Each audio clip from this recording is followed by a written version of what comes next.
ইসরায়েলের যে নেতাকে আমরা সবচেয়ে বেশি ঘৃণা করতেছি, তার নামও এক নবীর নামে, বেনিয়ামিন। এটা ইউসুফ আলাইহিস সালামের ছোটো ভাইয়ের নাম, বেনিয়ামিন। তো নেতানিয়াহুর মা যে তার নাম বেনিয়ামিন রেখেছে, এটা ওই বেনিয়ামিন মনে করে নাম রেখেছে, যে বেনিয়ামিনকে আমরা চিনি ইউসুফের ছোটো ভাই হিসেবে। এবং এখান থেকে একটা মজার জিনিস আমাদের এই বাংলার মুসলমানদের জন্য শিক্ষার আছে, অন্যদের জন্য নাই, কিন্তু এই বাংলার মুসলমানদের জন্য শিক্ষার আছে। সেটা কি? সেটা হচ্ছে, এই যেমন পশ্চিমবঙ্গে বিজেপি ক্ষমতায় এসেছে, তারা গরু কুরবানি নিষিদ্ধ করে দিয়েছে। আপনারা কুরবানিতে গরু কুরবানি করবেন। তা এই যে গরু কুরবানি করা এবং না করা, এইটার যে চিন্তা চেতনা এই বাংলায়, এটা এসেছে হিন্দুয়ানি সংস্কৃতি থেকে। যে যারা এলিট ক্লাস হবে, সর্বোচ্চ শ্রেণীর হবে, তারা আসলে কলকাতার এলিট হচ্ছে যে গরু খাবে না। এই জন্য অনেক হোটেলে দেখবেন লেখা আছে নো বিফ। অথচ ঘটনা হচ্ছে যে সারা পৃথিবীর সবাই গরু খায়। তাহলে গ্লোবালি, কালচারালি আপনার ডমিনেটেড হওয়ার কোনো রাস্তা নাই। কেন? গ্লোবালি কালচারালি আপনি ওই গ্লোবাল কালচারের অন্তর্ভুক্ত, যেটা আসলে আব্রাহামিক কালচার। কেন? খ্রিস্টানদের কাছেও গরু খাওয়া হালাল, ইহুদিদের কাছেও গরু খাওয়া হালাল, তারাও গরু খায়, আমরাও গরু খাই। এরকম অসংখ্য কালচারাল মিল আছে আব্রাহামিক রিলিজিয়ানের পার্ট হওয়ার কারণে। যেমন হিন্দুরা মুসলমানি করায় না, মুসলমানেরা মুসলমানি করায়। এইটা এই বাংলায় আশ্চর্য মনে হতে পারে, কিন্তু আপনি যখন ইউরোপে ঢুকবেন, আমেরিকায় ঢুকবেন, সবাই মুসলমানি করে। কেন? সবাই আব্রাহামিক রিলিজিয়ানের ফলোয়ার, ইব্রাহিম আলাইহিসসালামের অনুসারী। যতটুকুই হোক, কিছু না কিছু তো আছে। আসমানি কিতাব, আহলে কিতাবের অনুসারী, বিকৃত অবস্থার পরেও কিছু না কিছু আছে। তো আপনি হিন্দু একটা পরিবেশ ঘেরা থাকার পরেও যে গ্লোবাল কালচার ধরে বাঁচতে চাইবেন, সেটার বেশিরভাগই আব্রাহামিক রিলিজিয়নের সাথে গিয়ে মিলবে। ফলত হিন্দুদের কালচারই এমন কালচার যা আসলে পৃথিবীর কেউ ফলো করে না, পৃথিবীর কোথাও নাই। না আসমানি কালচার, না আব্রাহামিক রিলিজিয়নের সাথে যুক্ত, না কোনো লজিকের সাথে মিলে। এবং বর্তমান পৃথিবীতে যারা সবচেয়ে বেশি তাওহিদের নিকটবর্তী, তো 1 নম্বর তাওহিদপন্থী তো মুসলমানেরা। এটার বিস্তারিত আলোচনারও পরে আসবো। কিন্তু খ্রিস্টান এবং ইহুদিদের মধ্যে 2 নম্বর তাওহিদপন্থী হচ্ছে ইহুদিরা। আপনি খ্রিস্টানদের যেটা সবচেয়ে বড় গির্জা, যেটা মুসলমানদের মসজিদ ছিল স্পেনের কর্ডোভার জামে মসজিদ, সেখানে দেখবেন শত শত মূর্তি আছে ঈসা আলাইহিসসালাম এবং তার মা মারিয়াম আলাইহিসসালামের। কিন্তু ইহুদিদের কোনো সিনাগগে আপনি কোনো মূর্তি পাবেন না। মানে ইহুদিদের যেটা ইবাদতের জায়গা, আমরা যেমন মসজিদে আসছি, সেরকম ইহুদিদের ইবাদতের জায়গা আছে, যেটার নাম সিনাগগ। আমার এই মসজিদে যেমন কোনো মূর্তি নাই, ইহুদির সিনাগগে কোনো মূর্তি নাই। কিন্তু আপনি গির্জায় ঢুকবেন, শত শত ঈসা এবং মারিয়াম আলাইহিসসালামের মূর্তি পাবেন। তাহলে ইহুদিরা বায়বীয় কোনো মূর্তির পূজা করে না। মুসলমানরা যেমন অদৃশ্য একক সত্তার ইবাদত করে, ইহুদিরা অদৃশ্য একক সত্তার ইবাদত করে। তাহলে এই লার্নিং ওরা কোথায় থেকে পেল? ওই যে আব্রাহামিক রিলিজিয়নের ফলোয়ার হওয়ার কারণে ন্যূনতম কিছুটা তাদের মধ্যে আছে। তখন অনেকে হয়তো মনে করবেন যে না, তাহলে কি আপনি ইহুদি ধর্মের প্রশংসা করলেন কি না? আল্লাহ তো কোরআন মাজিদে ইহুদিদেরকে অভিশপ্ত বলেছে। ইহুদিরা কেন অভিশপ্ত সেটারও সংক্ষিপ্ত উত্তর দিব, কিন্তু তার আগে আরও 2-1টা মিল দেখেন। মুসলমানেরা হালাল এবং হারাম বাছাই করে। মুসলমানদের চেয়ে হালাল হারাম বাছাই আরও বেশি কঠোর যদি কোনো জাতি থেকে থাকে, তার নাম ইহুদি। ইহুদিদের হালাল ফুডের নাম হচ্ছে কৌশার ফুড। মুসলমানদের চেয়ে কেন স্ট্রিক্ট? ইহুদিরা অনেক কিছু নিজেদের উপর জোরপূর্বক চাপিয়ে নিয়েছে, যে আল্লাহ কোরআনে দেয়নি, কোনো কিতাবে দেয়নি। যেমন ধরেন ইহুদিদের একটা বিধান তারা নিজেদের উপর জোরপূর্বক চাপিয়ে নিয়েছে, দুধ আর গোস্ত একসাথে খাবে না। এরকম আরও অসংখ্য বিধান আছে। তো দেখা যাচ্ছে হালাল এবং হারাম বাছায় ওরা বেশি আরও সূক্ষ্ম করে বাছাই করে জায়গাটাকে আরও ছোট করে ফেলেছে, কিন্তু খুব স্ট্রিক্টলি ফলো করে, খুব কঠোরভাবে ফলো করে, এবং কোনো হীনম্মন্যতা ছাড়া। আপনার মনে হয় যে মুসলমানেরা সবচেয়ে বেশি দাড়ি রাখে, মুসলমানদের সংখ্যা বেশি তাই মনে হয়, কিন্তু পার্সেন্টেজ করেন যে মুসলমান যদি 100 কোটি হয়, তো 100 কোটির কতজন দাড়ি রেখেছে, তারপরে পার্সেন্টেজে ফেলেন যে কত পার্সেন্টেজ মুসলমান দাড়ি রাখে। এখন ইহুদি যদি 10 লক্ষ হয় তো 10 লক্ষের কয় লক্ষ দাঁড়িয়ে রাখে ওটার পার্সেন্টেজ ফেলেন, ওরা আপনার চেয়ে পার্সেন্টেজে বেশি থাকবে। মাথায় টুপি দেওয়ার পার্সেন্টেজ যদি করেন যে কত পার্সেন্ট মুসলমান মাথায় টুপি দেয় আর কত পার্সেন্ট ইহুদি মাথায় টুপি দেয়, তো ইহুদি পার্সেন্টেজে এগিয়ে থাকবে কত পার্সেন্ট ইহুদি মাথায় টুপি দেয়। তো এগুলো জাস্ট এমনি কিছু মিলের কথা উল্লেখ করলাম, কিন্তু অভিশপ্ত কেন? আর খ্রিস্টানদের মধ্যে এতটা মিল পাওয়া যায় না কেন? ওই যে খ্রিস্টানদেরকে আল্লাহ বলেছে তারা দলিন, পথভ্রষ্ট, রাস্তাই চিনে না, রাস্তায় হারিয়ে ফেলেছে। ইহুদিদেরকে আল্লাহ বলেছে এরা অভিশপ্ত, কেন? ইবলিসের চাইতে জ্ঞানী কেউ ছিল না। ইবলিস জানতো আল্লাহর চাইতে বেশি ইবলিসকে কে চিনতে পারে, সবচেয়ে বেশি ইবাদত গুজার ছিল। এমনও তাফসিরে রেওয়ায়েত এসেছে যে জিন জাতিকে যখন আল্লাহ আদেশ দিল ফেরেশতাদের যে জিনদেরকে তাড়িয়ে দাও মেরে পিটে, পৃথিবীর লোকালয় থেকে এদেরকে পাহাড়ে জঙ্গলে সমুদ্রে তাড়িয়ে দাও, তখন ইবলিসও ফেরেশতাদের সাথে ওই সমস্ত জিনদের তাড়াতো। এবং কোনো জিনকে আসমানে প্রবেশের অনুমতি দেওয়া হয়নি শুধু ইবলিস ছাড়া। তাহলে জ্ঞান থাকার পরেও, জানার পরেও যখন মানুষ ইগো প্রবলেমের কারণে, অহংকারের কারণে, হিংসার কারণে অস্বীকার করে বসে, তখন এটা হলো অভিশাপ। ভাই আমি জানিই না, তা আমার কি করার আছে? এই জন্য আগেও সবচেয়ে বেশি মুসলমান হয়েছে খ্রিস্টানেরা, কিয়ামত পর্যন্ত সবচেয়ে বেশি মুসলমান হবে খ্রিস্টানেরা। জানে না, জানলেই গ্রহণ করবে, জানাতে হবে, দাওয়াত দিতে হবে। সবচেয়ে দ্রুত ইসলামকে অ্যাকসেপ্ট করে খ্রিস্টানেরা। ইহুদিরা তো সব জানেই, তাহলে কেন আপনাকে অ্যাকসেপ্ট করে না? ইগো প্রবলেম, অহংকার, হিংসা। যেই ইব্রাহিমের রক্তের উত্তরসূরি হওয়ার দাবিদার আমরা, সেই ইব্রাহিমের রক্তের উত্তরসূরি হওয়ার দাবি করলো মুহাম্মদ সাল্লাল্লাহু আলাইহি ওয়াসাল্লাম মক্কায় বসে। মুহাম্মদ সাল্লাল্লাহু আলাইহি ওয়াসাল্লাম কার সন্তান? ইব্রাহিমের সন্তান। যেই ইব্রাহিমের আদর্শের উত্তরসূরি হওয়ার দাবিদার আমরা, সেই ইব্রাহিমের আদর্শের উত্তরসূরি হওয়ার দাবি করলো মুহাম্মদ সাল্লাল্লাহু আলাইহি ওয়াসাল্লাম মক্কায় বসে।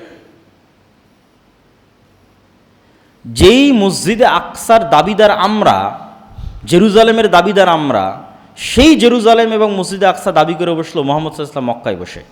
মক্কায় বসে উনি সালাত আদায় করতেছে মসজিদে আকসার দিকে মুখ করে।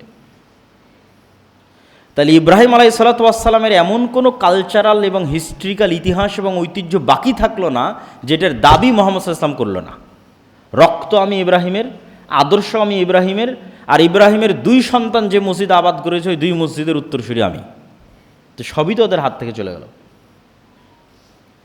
ইব্রাহিম আলাইহিস সালাতু ওয়াস সালামের 2 সন্তান, যা এক সন্তানের উত্তরসূরিরা আবাদ করেছে মসজিদে আকসা, আর এক সন্তানের উত্তরসূরিরা আবাদ করেছে কাবাঘর।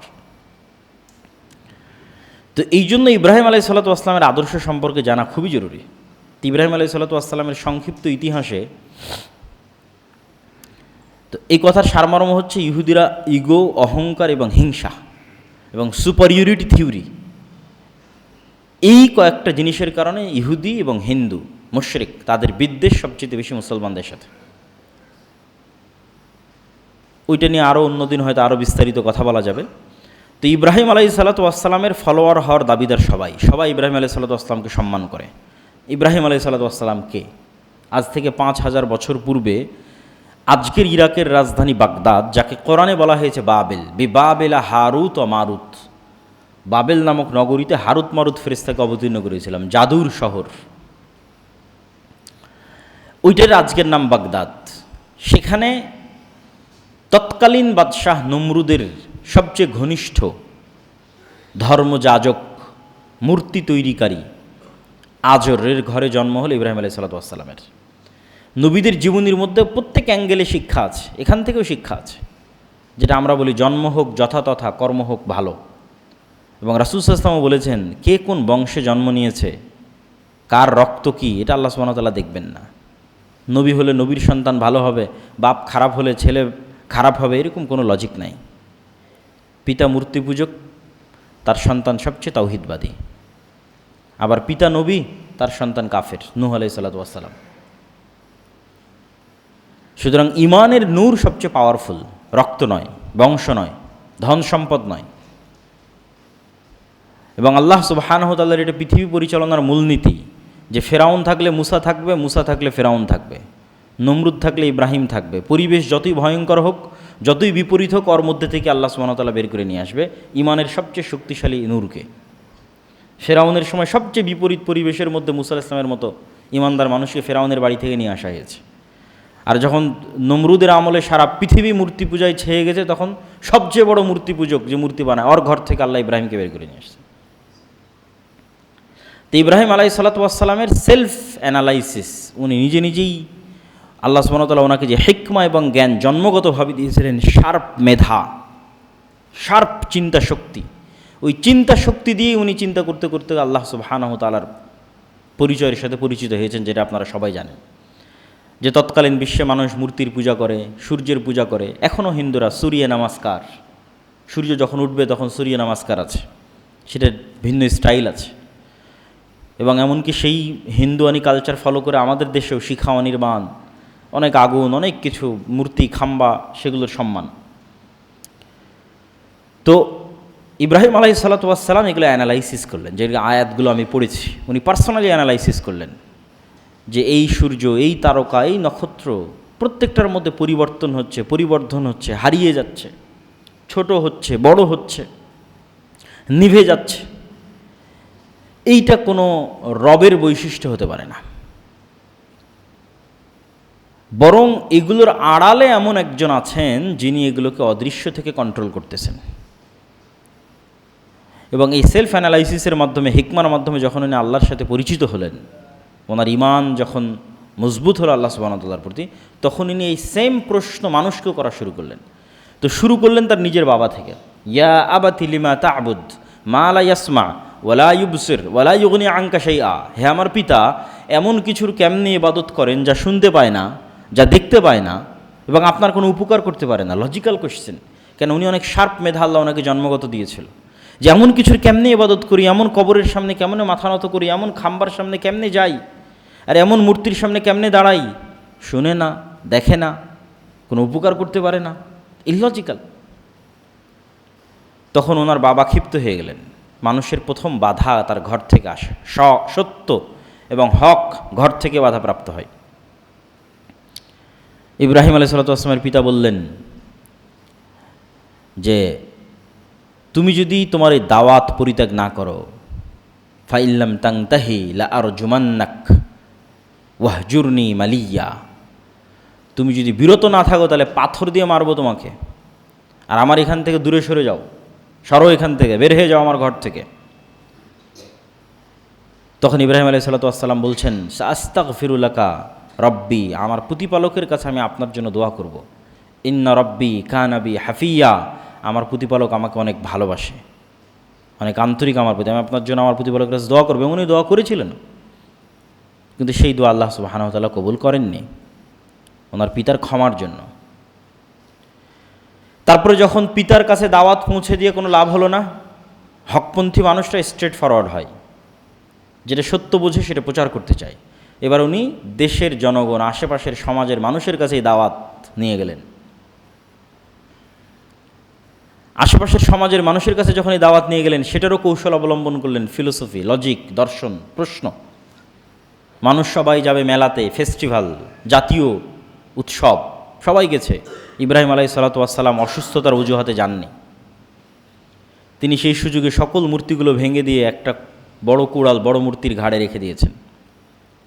মান ফাআলা হাযা বিআলিহাতিনা, কে করলো এই কাজ আমাদের ইলাহগুলোর সাথে? তখন মানুষ বলতে লাগলো যে একজন যুবক আছে, এ তো মূর্তি বিরোধী কথা বলে, তার নাম ইব্রাহিম, এ আজকে মেলায় যায়নি। তাকে ধরে নিয়ে আসা হলো। আনতা ফাআলতা হাযা বিআলিহাতিনা ইয়া ইব্রাহিম, ইব্রাহিম তুমি কি আমাদের প্রভুদের সাথে এই কাজ তুমি করেছো? বাল ফাআলাহু হাযা কাবীরুহুম ফাসআলুহুম ইন কানু ইয়ানতিকুন, আরে দেখতে পাচ্ছ না সবচেয়ে বড় মূর্তির ঘাড়ে যে কুড়াল রাখা আছে, ওই বড় মূর্তি এদেরকে ভেঙেছে। হয় ওই বড় মূর্তিকে জিজ্ঞেস করো, নাহলে যেগুলো ভেঙে পড়ে আছে এদের জিজ্ঞেস করো, আহত হয়ে আছে যেগুলো এদের জিজ্ঞেস করো যে কে ভেঙেছে। তখন ওরাই পাল্টা বলতেছে, এটা কিন্তু দাওয়াত দেওয়ার জন্য এই ঘটনা ঘটানো। ওরাই তখন পাল্টা বলছে, আরে এরা তো কথা বলতে পারে না, তুমি তো জানো ইব্রাহিম, তুমি তো জানো এরা কথা বলতে পারে না। এবার ইব্রাহিম আলাইহিস সালাম বলছে, কাইফা তা'বুদুন, তোমরা এমন সত্তার কেমনে ইবাদত করো, মা লা ইয়ানফাউকুম ওয়া লা ইয়াদুররুকুম, যা তোমাদের কোনো ক্ষতিও করতে পারে না, কোনো উপকারও করতে পারে না, কথাও বলতে পারে না। ইললজিক্যাল। কেউ এসে ভেঙে দিয়ে চলে গেল, নিজেকে বাঁচাতে পারলো না, তার কেমনি ইবাদত হয়? তখন মানুষজন ইব্রাহিম আলাইহিস সালাতু ওয়াস সালামকে এবার নিয়ে চলে গেলেন একদম রাজ দরবারে। প্রথমে বাবা, তারপরে সমাজ, এবার সরাসরি বাদশাহ। কেন ওনার দাওয়াতের উত্তর কারো কাছে নাই। এবার বাদশার সাথে তর্ক বিতর্ক। বাদশাহ বলছে, কার ইবাদত করো তুমি? তো বলে, আমি এক আল্লাহর ইবাদত করি। বলে, কি আছে সেই এক আল্লাহর? বলে, ইন্না রাব্বি ইউহয়ি ওয়া ইউমীত, আমার আল্লাহ মৃতকে জীবিত করতে পারে, জীবিতকে মৃত করতে পারে। তো নম্বর বলছে, আনা উহয়ি ওয়া উমীত, এটা আবার কোন বড় কথা হলো? আমিও মৃতকে জীবিত করতে পারি, জীবিতকে মৃত করতে পারি। ফাঁসির আসামিকে মুক্তি দিয়ে দিলাম, সাধারণ নিরপরাধ মানুষকে হত্যা করে দিলাম, এবং চোখের সামনে ঘটালো এই ঘটনা। তা আমি তোমার আল্লাহ আর আমার মধ্যে তাহলে পার্থক্য কী? তখন ইব্রাহিম আলাইহিস সালাম বললেন, আল্লাহ সুবহানাহু, তুমি যদি সক্ষম হও তাহলে তুমি যেই সূর্য প্রত্যেক দিন পূর্ব দিক থেকে উঠতেছে, ফাতি বিহা মিনাল মাগরিব, যদি তুমি নিজেকে রবই দাবি করো তাহলে এই সূর্যকে আজকে তুমি পশ্চিম দিক থেকে উঠাও। এবং এই চ্যালেঞ্জ কিন্তু এখনও অব্যাহত। কেন এই চ্যালেঞ্জ এখন অব্যাহত? কেন এখন সায়েন্স এবং টেকনোলজি সর্বোচ্চ স্তরে আছে। তো কেউ যদি সবচেয়ে বড় সায়েন্টিস্ট হয়, সে আসমানের নিজামকে হ্যাক করুক, যে নিজামের মধ্যে দিয়ে সূর্য উঠছে এবং ডুবছে, চন্দ্র উঠছে এবং ডুবছে। ইব্রাহিম আলাইহিস সালাম তো এই চ্যালেঞ্জ দিয়েছিলেন যে তুমি এটা করো। এখন যেমন আমাদের মোবাইল, কম্পিউটার সবই হ্যাক করা যায়, আসমানি সিস্টেমকে কেউ হ্যাক করুক এবং সেই সিস্টেমের মধ্যে নিজে থেকে পরিবর্তন নিয়ে আসুক। মানুষের সভ্যতা যত উন্নতি হোক না কেন, এই চ্যালেঞ্জ চলমান যে আসমানের সিস্টেমকে হ্যাক করতে হবে। কে হ্যাক করতে পারো আসো, এবং সেখানে নিজের সিস্টেম চালাতে পারো। ফাবুহিতাল্লাযী কাফার। এবার যখন বাদশাও ইব্রাহিম আলাইহিস সালাতু ওয়াস সালামের যুক্তির সামনে পরাজিত হয়ে গেল, মানুষ যখন যুক্তিতে পারে না, তখন জুলম এবং অত্যাচার নেমে আসে। হাররিকুহু ওয়ানসুরু আলিহাতাকুম, আগুন জ্বালাও তোমাদের রব এবং প্রতিপালকের বিরুদ্ধে। ধর্মদ্রোহিতা, অপমানসূলক কথা বলতেছে, একে আগুন জ্বালিয়ে হত্যা করো। আল্লাহ সুবহানাহু ওয়া তাআলা বলেন, ইয়া নারু কুনি বারদাম ওয়া সালামান আলা ইব্রাহিম, হে আগুন তুমি ইব্রাহিমের জন্য ঠান্ডা শীতল হয়ে যাও। তাই ঘটল। আগুন প্রজ্বলন শেষ হয়ে গেল, ইব্রাহিম আলাইহিস সালাতু ওয়াস সালাম অক্ষত অবস্থায় বের হয়ে আসলেন। যখন তারা বুঝলো ইব্রাহিম আলাইহিস সালাতু ওয়াস সালামকে হত্যা করতে পারছে না, তখন তাকে দেশ থেকে বের করে দিল।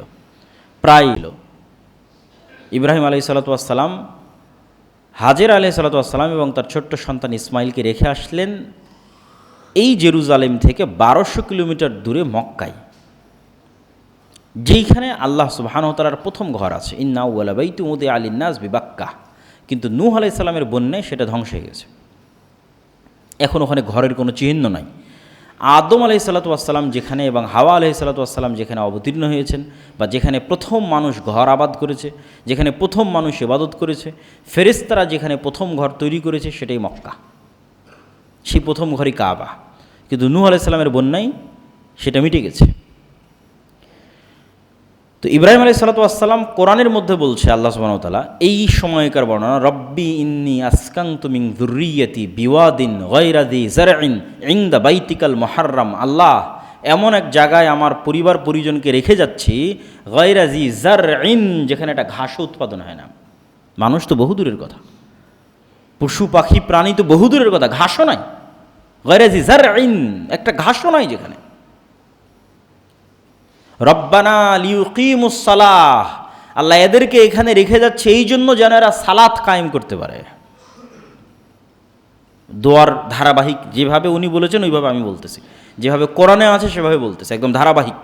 যে আল্লাহ নির্জন মরুভূমিতে আমার পরিবার পরিজনকে রেখে যাচ্ছি, যেখানে একটা ঘাসও উৎপাদন হয় না। কেন রেখে যাচ্ছি? লিউকিমুস সালাহ, যেন এরা এই নগরীতে সালাত প্রতিষ্ঠা করতে পারে। হে আল্লাহ, আপনি মানুষের অন্তরকে ঘুরিয়ে দেন এই শহরের দিকে। পরের বাক্য, মানুষের অন্তরকে এই শহরের দিকে ঘুরিয়ে দেন। অরযুকহুম, আর হে আল্লাহ এই শহরে এদের রিজিকের ব্যবস্থা করে দেন। এই দোয়া ইব্রাহিম আলাইহিস সালাম করছেন কখন? যখন তিনি তার স্ত্রীকে রেখে পাহাড়ের আড়াল হয়েছেন তখন। আর যখন রেখে যাচ্ছেন তখন সহিহ বুখারীর রিওয়ায়াতে আছে যে হাজেরা আলাইহিস সালাতু ওয়াস সালাম বারবার জিজ্ঞেস করছেন, আইনা তাযহাব আনতা ইব্রাহিম, স্বামীর নাম ধরেই বলছেন, এবার আপনি কোথায় চলে যাচ্ছেন?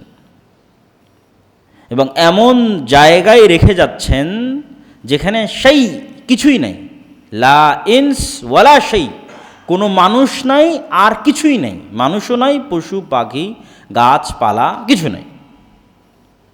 তো ইব্রাহিম আলাইহিস সালাতু ওয়াস সালাম কোনো উত্তর দিচ্ছেন না। তিনবার এই প্রশ্ন করার পর হাজরা আলাইহিস সালাতু ওয়াস সালাম বলেন, আল্লাহ আমারাক, আল্লাহ কি আপনাকে আদেশ দিয়েছে আমাদের এখানে রেখে যাওয়ার জন্য? ইব্রাহিম ইসলাম বললেন নাম ফালাই ইউদাইয়া আনাল্লাহ। যখন ইব্রাহিম ইসলাম বললেন হ্যাঁ, তখন হাজেরা উত্তরে বলছেন, যদি আল্লাহর আদেশ হয় তাহলে আমাদেরকে আল্লাহ ধ্বংস করবেন না। কি পরিমাণ তাওয়াক্কুল, আল্লাহর উপর ভরসা হলে, আল্লাহর উপর ঈমান হলে এই ধরনের পরিস্থিতিতে এই ধরনের উত্তর দেওয়া যায়।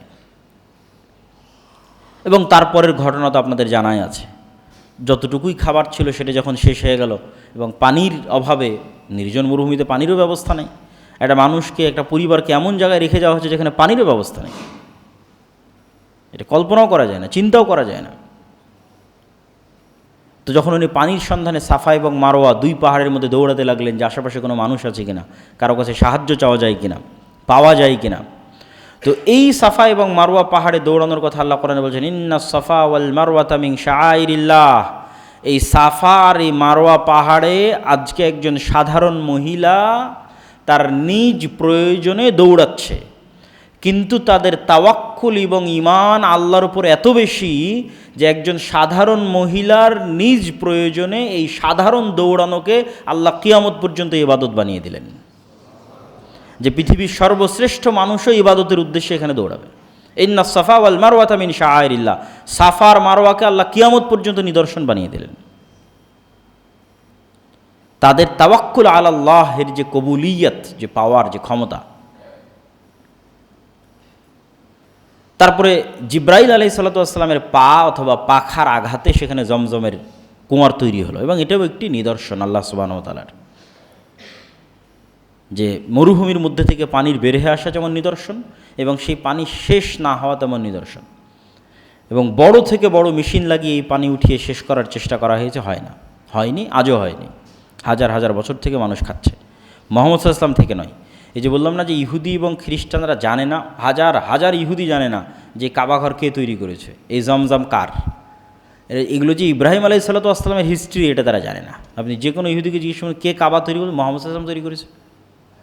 কাবা তো মুহাম্মদ সাল্লাল্লাহু আলাইহি ওয়াসাল্লাম তৈরি করেনি, কাবা তো মুহাম্মদ সাল্লাল্লাহু আলাইহি ওয়াসাল্লামের হিস্ট্রি না। হজ কার জন্য? মুহাম্মদ সাল্লাল্লাহু আলাইহি ওয়াসাল্লামের ইতিহাস না, হজ তো ইব্রাহিম আলাইহিস সালামের ইতিহাস। কুরবানি কার? কুরবানি ইব্রাহিম আলাইহিস সালামের ইতিহাস। তথা আমরা এই মাসে যা বাস্তবায়ন করতে যাচ্ছি এগুলো একটাও স্টার্টিং মুহাম্মদ সাল্লাল্লাহু আলাইহি ওয়াসাল্লাম নয়, এগুলো সবগুলোর স্টার্টিং ইব্রাহিম আলাইহিস সালাতু ওয়াস সালাম। সেটা হজ হোক, সেটা কুরবানি হোক, যেটাই হোক। এবার ইব্রাহিম আলাইহিস সালাতু ওয়াস সালাম ফিরে গেলেন সন্তান সন্ততিকে রেখে জেরুজালেম, শাম, সিরিয়া, ফিলিস্তিন। এবং আল্লাহ সুবহানাহু ওয়া তাআলা তাকে স্বপ্নে দেখালেন যে তিনি তার সন্তানকে কুরবানি করতেছেন। এটা পরীক্ষা। ইব্রাহিম আলাইহিস সালাতু ওয়াস সালামের মতো আল্লাহর এত প্রিয় বান্দার অন্তর বেশি ভালোবাসার জন্য পাগল হয়ে গেছে তার সন্তানের। তা এখন সন্তান এবং যেই স্ত্রীকে উনি বেশি ভালোবাসতেন, যেই সন্তানকে বেশি ভালোবাসতেন, দূরে রেখে আসো।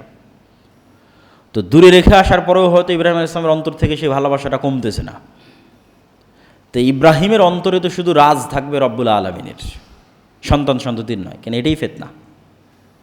তাহলে তো আপনি জীবন দিতে পারবেন না, স্যাক্রিফাইস করতে পারবেন না, আপনি জিহাদে যেতে পারবেন না যদি আপনার সন্তানের প্রতি বেশি ভালোবাসা থাকে আল্লাহর চাইতে। যদি আপনি স্ত্রীর প্রতি আল্লাহর চাইতে, টাকার প্রতি আল্লাহ, জীবন দেওয়ার জন্য যেতে পারবেন না, মুনাফিক হয়ে যাবেন। তাহলে প্রকৃত হানিফ, প্রকৃত কানেত, যেটা দিয়ে শুরু করেছিলাম, ওই পরীক্ষায় তো পাশ করতে হবে। তাহলে অন্তরে সর্বোচ্চ ভালোবাসা থাকতে হবে রব্বুল আলামিনের, সন্তানের নয়, স্ত্রীর নয়। এবার আল্লাহ সুবহানাহু ওয়া তাআলা আদেশ দিলেন, যাও যে সন্তানকে ভালোবাসো ওই সন্তানকে জবাই করো। ভালোবাসার পরীক্ষা। ইব্রাহিম আলাইহিস সালাতু ওয়াস সালাম জেরুজালেম থেকে আবার আসলেন মক্কায়। ইয়া আবাতি ইন্নী আরা ফিল মানাম, ইয়া বুনাইয়া ইন্নী আরা ফিল মানামি আন্নী আযবাহুকা। হে আমার বৎস, হে আমার সন্তান, আমি দেখতেছি আমি স্বপ্নে তোমাকে জবাই করতেছি। ফাংজুর মাযা তারা, তুমি বলো তোমার মতামত কি। ইয়া আবাতি ফাআল মা তু'মার সাতাজিদুনি ইনশাআল্লাহু মিনাস সাবিরিন। হে আমার পিতা, আল্লাহ আপনাকে যে আদেশ দিয়েছে আপনি করেন, আপনি আমাকে ধৈর্যশীলদের অন্তর্ভুক্ত পাবেন। ফালাম্মা আসলামা ওয়া তাল্লাহু লিল জাবিন ওয়া নাদাইনাহু আইয়া ইব্রাহিম, দুইজনই যখন ইসলাম গ্রহণ করলো, শাব্দিক অনুবাদ করলাম কোরআনের আয়াতের, ফালাম্মা আসলামা, দুইজনই যখন ইসলাম গ্রহণ করলো, ইসলাম নামটা এখান থেকে এসেছে। কি ইসলাম গ্রহণ করলো দুইজন? তথা পিতা তার সন্তানের প্রতি ভালোবাসাকে কুরবানি দিয়ে দিল, কেননা এটা আল্লাহর আদেশ। সন্তান নিজের জীবন কুরবানি দিয়ে দিল, কেননা এটা আল্লাহর আদেশ। আল্লাহর আদেশের সামনে এই লেভেলের আত্মসমর্পণকে ইসলাম বলা হয়, যে আল্লাহর আদেশের সামনে সর্বোচ্চ পর্যায়ের আত্মসমর্পণ। তখন আমি ডাক দিয়ে বললাম, ওয়ানা দাইনা হুয়াইয়া ইব্রাহিম কদ সাদ্দাক্তার রুইয়া, ইব্রাহিম তুমি তোমার স্বপ্নকে সত্য করেছো, তোমার সন্তানের জীবন নেওয়ার আমার দরকার নাই। ইট ওয়াজ জাস্ট এক্সাম, একটা পরীক্ষা ছিল, ইমতিহান। ওয়াফাদাইনাহু বিযিবহিন আযীম, বরং তোমার সন্তানকে আমি মুক্ত করে দিচ্ছি এর চেয়ে বড় কুরবানি দিয়ে। এবং আসমান থেকে কুরবানি পাঠানো হলো এবং সেই কুরবানি জবাই করার মাধ্যমে ইসমাইল আলাইহিস সালাতু ওয়াস সালামকে মুক্ত ঘোষণা করা হলো। তো ইব্রাহিম আলাইহিস সালাতু ওয়াস সালাম এই যে পরীক্ষায় পাশ করলেন, সন্তানের প্রতি ভালোবাসা, স্ত্রীর প্রতি ভালোবাসা, উনি কাকে বেশি ভালোবাসেন?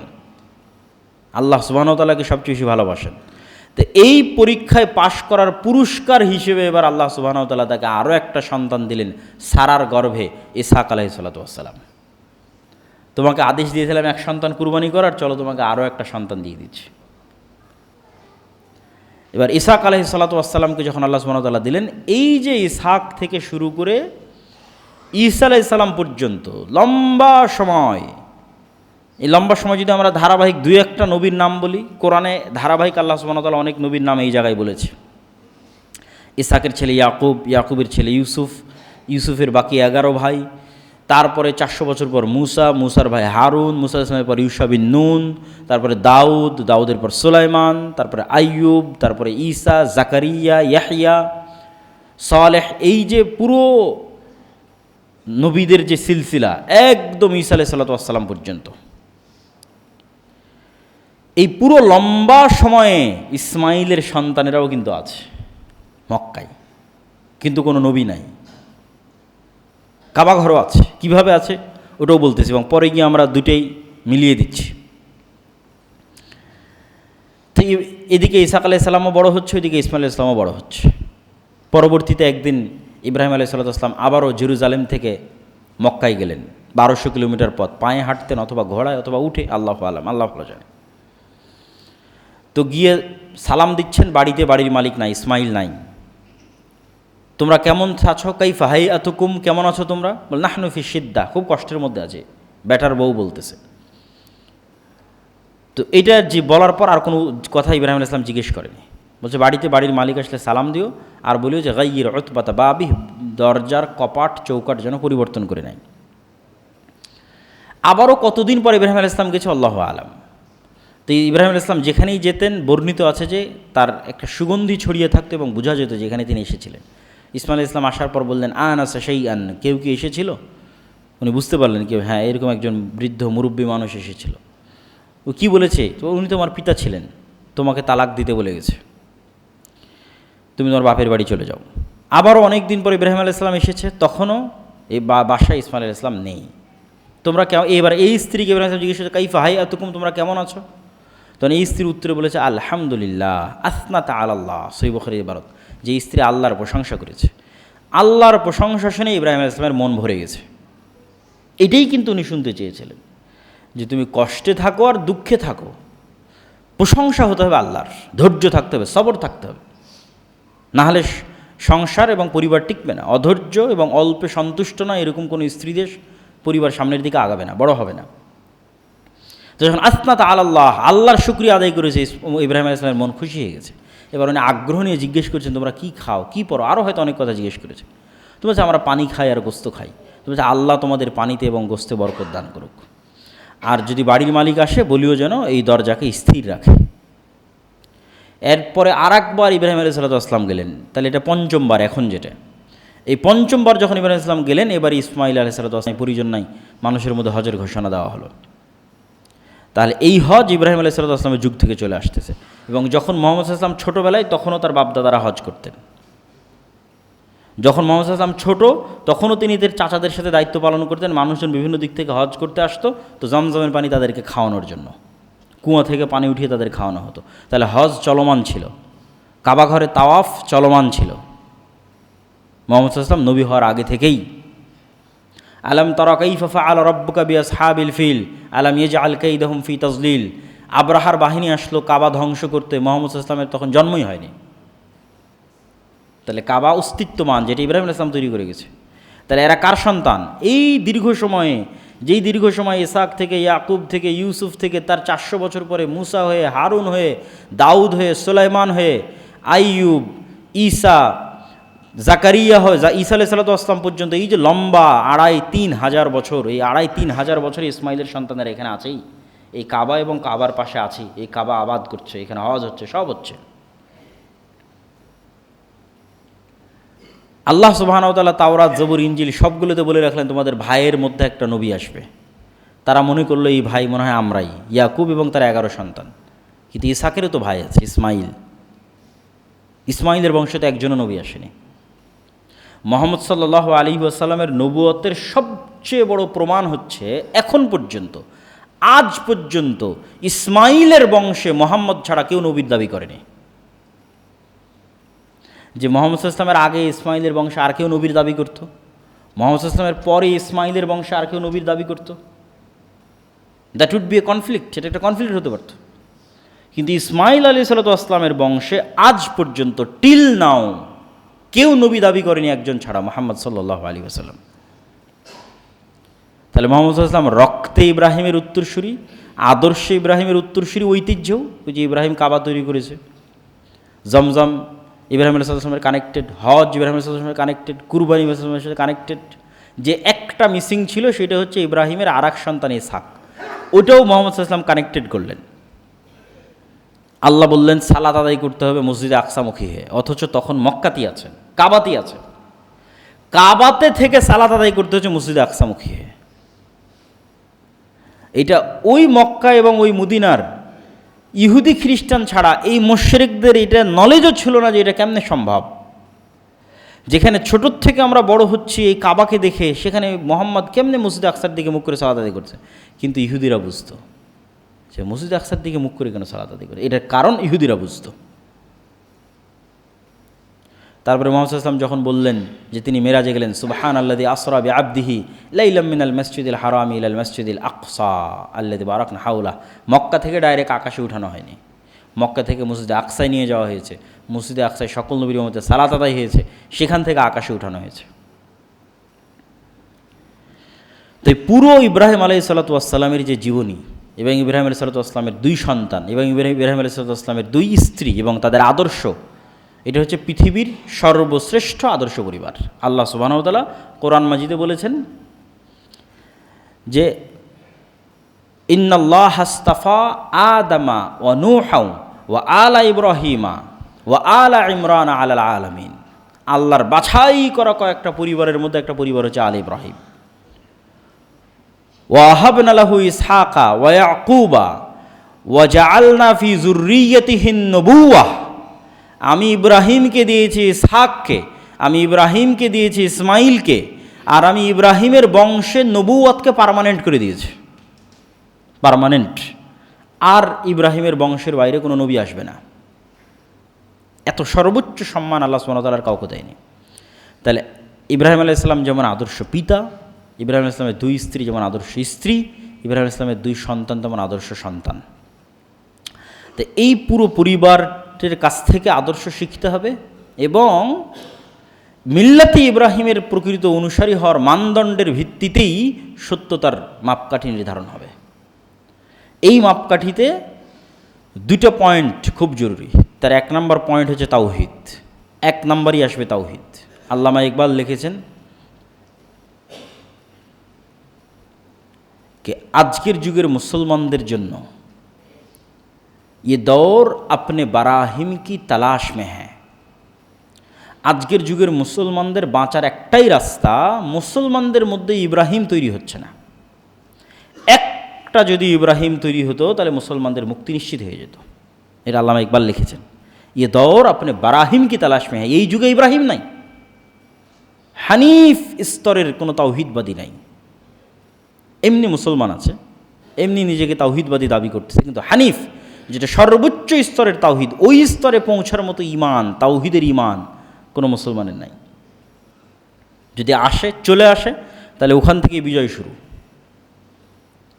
তাহলে ইব্রাহিম আলাইহিসসালামের মতো তাওহিদপন্থী বলতে আসলে কি বুঝাচ্ছে, এটা অনেক অ্যাঙ্গেল থেকে ব্যাখ্যা করা যাবে। ইব্রাহিম ইসলামের জীবনের প্রত্যেকটা পরীক্ষার অ্যাঙ্গেল থেকে ব্যাখ্যা করা যাবে। যার কিছু সামারি যদি আপনারা বুঝে থাকেন তাহলে অলরেডি বুঝে গেছেন। আমি মূর্তির সামনে যাই না তার মানে আমি তাওহিদপন্থী না। টাকার প্রতি আপনার যে মায়া আছে ওইটা আপনার তাওহিদকে নষ্ট করে দিচ্ছে। তার মানে কি টাকা উপার্জন করতে হবে না? জি না, টাকাও উপার্জন করতে হবে। কিন্তু দাউদ আর সুলাইমান তো পৃথিবীর সবচেয়ে কোটিপতি, সবচেয়ে ক্ষমতার মালিক। কিন্তু দাউদ আর সুলাইমানের অন্তরে কি ক্ষমতা ঢুকতে পেরেছিল? অন্তরে কি টাকা ঢুকতে পেরেছিল? পায়ের নিচে ছিল। টাকা দিয়ে আপনার পকেট ভর্তি হয়ে থাক, সারা ঘর বাড়ি ভর্তি হয়ে থাক, কিন্তু অন্তরে না ঢুকুক।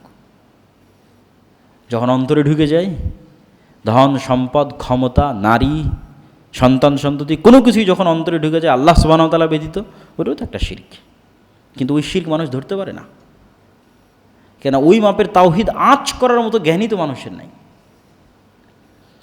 তাহলে শিরক মানে শুধু আমি মূর্তির সামনে গেলাম না তাই মূর্তি শিরক মুক্ত না। আপনি সিগারেটের সাথে আসক্ত, বিড়ির সাথে আসক্ত, ওটাও এক প্রকার, মানে ওই অ্যাঙ্গেল থেকে চিন্তা করলে আপনি পূর্ণাঙ্গ তাওহিদবাদী নন। কেননা আপনার ইলাহকে, মানে ইত্তাবা ইলাহু হাওয়া, আপনার ইলাহ হচ্ছে ওই সিগারেট, আপনার ইলাহ হচ্ছে ওই জুয়া, ওই নেশা, ওইটা ছাড়া আপনি বাঁচতে পারেন না। আর যে আল্লাহর সাথে কানেক্টেড সে তো আল্লাহকে ছাড়া বাঁচতে পারবে না। ওগুলো তো বহুদূরের কথা। তাহলে ওইভাবে আপনার অন্তরে আপনি আল্লাহ সুবহানাহু ওয়া তাআলাকে ঢোকাতে পারেননি, জায়গা দিতে পারেননি, আল্লাহকে চিনতে পারেননি। তাহলে তাওহীদের ওই স্তরে আপনি উঠতে পারেননি। সেই জন্য আল্লামা ইকবাল বলেছে একজন ইব্রাহিম লাগবে। এখন আপনি চিন্তা করেন যে আমি কুরবানি দিচ্ছি, ইব্রাহিমের পুরো জীবনীকে মাথায় রাখেন, ইব্রাহিম আলাইহিস সালামের পুরো জীবনীর শিক্ষাকে মাথায় রাখেন, এবার আপনার কুরবানিকে মাথায় রাখেন। যে কুরবানির গোস্ত নিয়ে আপনি মারামারি করতেছেন, কুরবানির গোস্ত আর একটু বেশি খাবেন এই জন্য ভাগাই দিচ্ছেন, আর একটু গোস্ত বেশি দরকার এই জন্য, বা ভালো গোস্ত কেন পেলেন না এটা না টানাটানি করতেছেন। তাহলে এই প্রত্যেকটা ধাপে আপনি চিন্তা করে দেখেন যে আপনার অন্তরের সাথে ইব্রাহিমের অন্তরের মিল আছে কিনা। কুরবানি তো দিয়ে দিলেন, কিন্তু ইব্রাহিম আলাইহিসসালামের যে স্যাক্রিফাইসিং লেভেল ওটাকে আপনি ধরতে পারছেন না, ওটার ধারে কাছেও যেতে পারতেছেন না। তাহলে শুধু কুরবানি দিলে হবে না, শুধু হজ করলে হবে না, ইব্রাহিম আলাইহিসসালামের ওই আদর্শটা ধরতে পারতে হবে।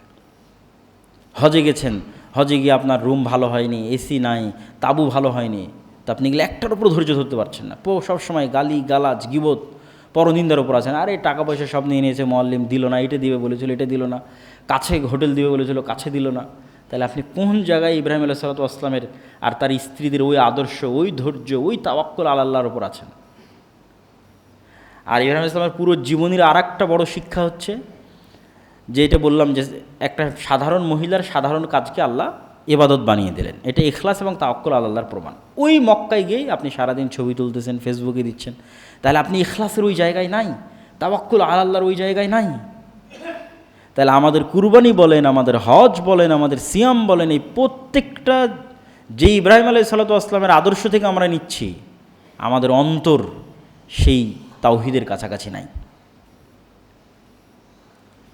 তো ইব্রাহিম আলাইহিসসালামের এই জীবনী থেকে আমাদের যেটা শিখতে হবে এবং আমাদের যেটা করণীয়, এবং সামনে আমাদের কুরবানি আসতেছে সেটাতে দৃষ্টি রেখে আমাদের যেটা করণীয় সেটা হচ্ছে আমাদের নিয়ত পরিষ্কার করা, ইব্রাহিম আলাইহিসসালামের আদর্শে আদর্শমণ্ডিত হওয়া, তার সন্তানদের আদর্শে আদর্শমণ্ডিত হওয়া, তার স্ত্রীদের আদর্শে আদর্শমণ্ডিত হওয়া, এবং আরও চিন্তা করা, আরও গবেষণা করা, বিভিন্ন অ্যাঙ্গেল থেকে অনেক কিছু শিক্ষার আছে। আপনার জীবনের প্রত্যেক চড়াই উতরাইয়ের সাথে আপনি নবীদের জীবনের কোনো না কোনো অংশের মিল পাবেন। আপনি বড় ধনী হন, বড় রাজা বাদশাহ হন, রাস্তার ফকির হন আর দোকান হন, আপনার জীবনের প্রত্যেক চড়াই উতরাইয়ের সাথে আল্লাহর নবীদের বর্ণনা করা জীবনের কোনো না কোনো অংশের মিল পাবেন। এবং ওখান থেকে আপনি শিক্ষা নিতে পারবেন যে কোন পরিবেশে তারা কী করত আর আমি কি করছি। আল্লাহ সুবহানাহু ওয়া তাআলা আমাদের কুরবানিগুলোকে কবুল করুক, আল্লাহুম্মা আমিন। এবং ইব্রাহিম আলাইহিসসালাম তার সন্তান সন্ততি এবং তার পরিবারের আদর্শকে বুঝার, শিখার এবং মানার তৌফিক দান করুক, আল্লাহুম্মা আমিন।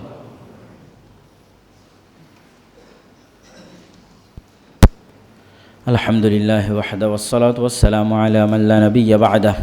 ইয়া